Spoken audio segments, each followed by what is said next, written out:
Way down in the southern belly of Louisiana, past the paved roads and the last gas station, there's a stretch of swamp that no one's dared to map. The locals call it the bend past Bayou Mare. No signs, no lights, just water thick as oil, moss hanging like curtains, and silence so heavy it presses on your chest. It's not that people forgot the place, it's that they remember it too well, because that's where she lives, the Crooked Lady. Some say she was a healer back in the 1800s, midwife, herbalist, helped birth half the parish and cured the rest with roots and smoke. But that kind of power, especially in the hands of a black woman, didn't sit right with the men who ran the town. One night a judge's baby died during delivery, and they blamed her. Didn't matter that the cord was wrapped 3 times around the neck. Didn't matter that she'd begged them to take the wife to town earlier. They came for her just before dawn. Dragged her from her shack barefoot, didn't give her a trial, just chains. They tied her hands, her ankles, wrapped iron around her neck, and they rode her out into the swamp past Bayou Mare. The water was still that morning, like it was waiting. They dropped her in the deep, said the swamp would keep the secret, but the swamp doesn't forget.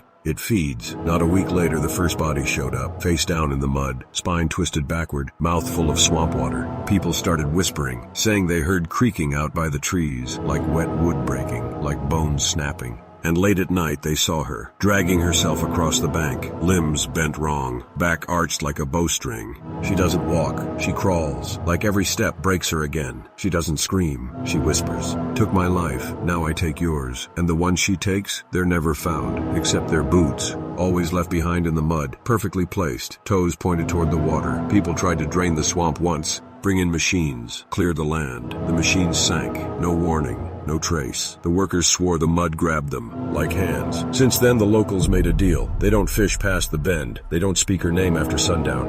And if you must pass through, you leave an offering. Salt, tobacco, or something broken, because she remembers. And she's still waiting, still whispering, still crawling.